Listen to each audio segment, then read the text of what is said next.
Assalamualaikum warahmatullahi wabarakatuh.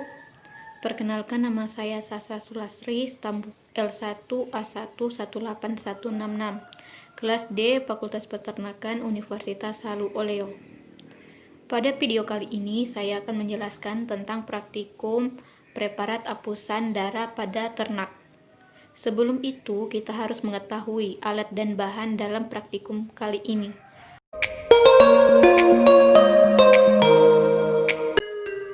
Praktikum kali ini untuk mengidentifikasikan sel darah merah dan sel darah putih, serta memahami fungsinya masing-masing. Eritrosit mengandung hemoglobin yang berfungsi untuk mengedarkan oksigen. Kekurangan eritrosit merupakan indikasi dari anemia. Salah satu cara yang dilakukan untuk pemeriksaan darah adalah dengan pembuatan apusan darah. Kemudian dilakukan pengamatan di bawah mikroskop.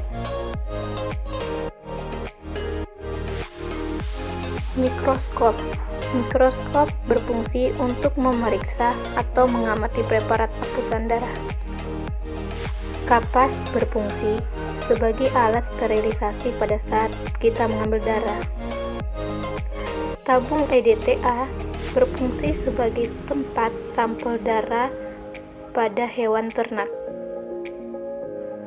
Kaca objek berfungsi sebagai media untuk membuat preparat apusan. Spoid berfungsi sebagai pengambilan darah pada hewan ternak. Gelas beker berfungsi sebagai wadah menampung metanol.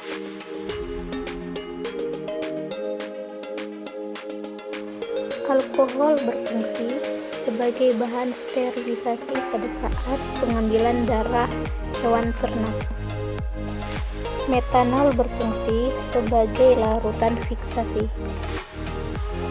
Cat Giemsa berfungsi sebagai mewarnai pada apusan darah agar mudah diamati. Pengambilan sampel darah pada hewan ternak terlebih dahulu harus disterilisasikan dengan alkohol. Ternak yang digunakan adalah ayam. Darah diambil pada bagian vena pectoralis menggunakan spoid.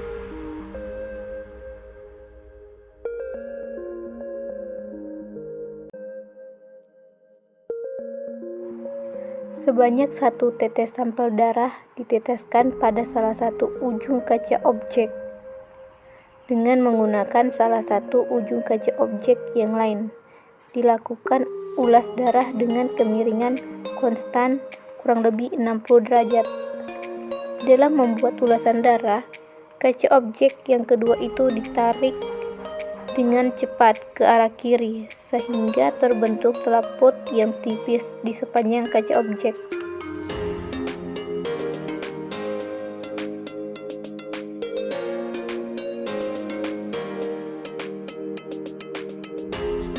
Setelah kering, preparat ulasan darah yang tadi akan difiksasi dengan menggunakan metanol.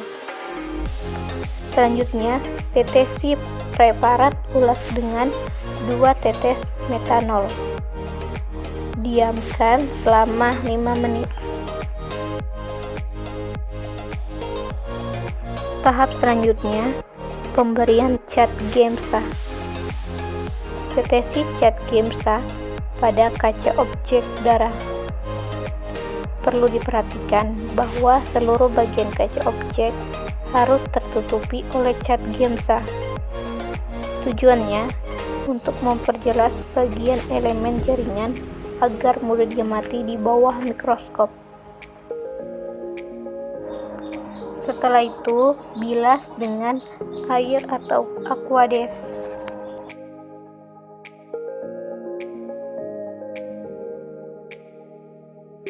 Tahap yang terakhir, amati di bawah mikroskop.